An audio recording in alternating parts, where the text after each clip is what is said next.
Welcome to Pittsburgh. The city goes by many names: the Pit, Steel City, the Burg, the Venezia of America. That last one's mine, but it is sort of accurate. They call it the City of Bridges too, and that's not for nothing because there are a lot of them, some 446 of the things. You know, to this day, I'm still not sure why I wanted to come here so much. Out of all of the cities I could have visited, all the places I could have gone, Pittsburgh seemed like such a random pick. But going over the footage from this year, I've noticed that I really like to record bridges, and I don't know why. Maybe that's the reason I wanted to come to Pittsburgh. I'm some sort of closeted bridge pervert. In all seriousness though, I am glad I went. The bridges here were impressive to look at and take in, and Pittsburgh itself was an interesting place to explore. This meant my visit was a varied one. I was there for a couple of days, so I was able to do and see quite a lot. Because of that, it's been difficult to focus in on a single theme for this video. I've got into the habit of looking for connections between things or stepping back and getting a wider look at a subject. But then I realised something. I was getting away from the original reason for this channel. My goal wasn't to make pretentious videos with deeper meanings. I'm supposed to be documenting what's been going on in 2023. So to that end, we're going back to basics. My first priority after arriving was to get up high and get a look at that skyline. So I rode up and down the inclines of Mount Washington. It's weird how getting up high always seems to be the first job on my list when I arrive in a new place. Looking back, I've done that for a lot of places I've visited this year. I think it's a good way to get a lay of the land, get that bird's eye perspective. Admittedly, it also adds a lot of production value to the videos too.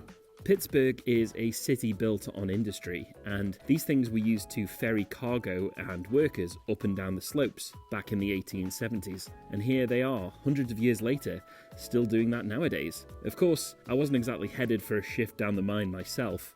Speaking of industry, I heard about how the Primanti brothers are a Pittsburgh institution, and their sandwiches are the realest of deals. I got one, and this thing was fantastic.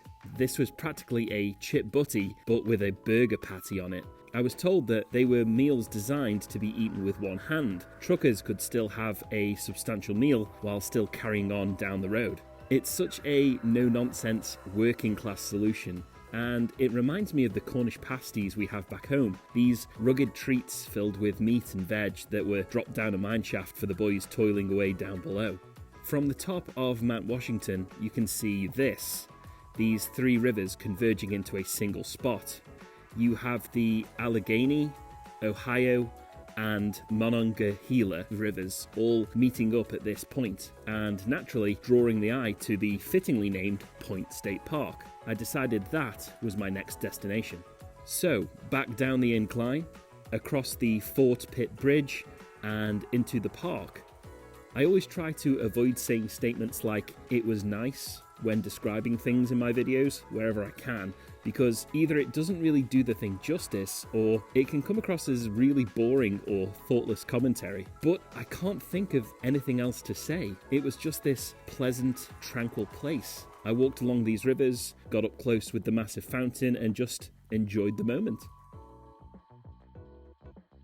While planning the trip, I came across a very curious location on Google Maps: Randyland. It easily piqued my interest because, upon further inspection, it was in the middle of a residential area, so it wasn't going to be a theme park or anything like that.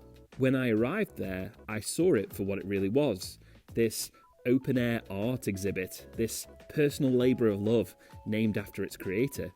I was lucky enough to bump into and talk to the man himself. I was taking pictures of these pigs of all things, and he popped his head out of his back door to say hello. I can respect art like this. While it doesn't look cohesive, I'd argue that's what makes it all fit so perfectly together. It's taken time and effort to amass this collection of things, to modify them and display them just so. Too bad I really can't say the same for Andy Warhol and his museum. I get he was born here, and you have to honour your local heroes, but I just couldn't walk past this place fast enough. I'm not the biggest fan of his art. And I will admit, it is art, what he's created, but that's only with the most generous and loosest of definitions. I think allowing anything to be art, so long as someone says it is a little bit of a slippery slope.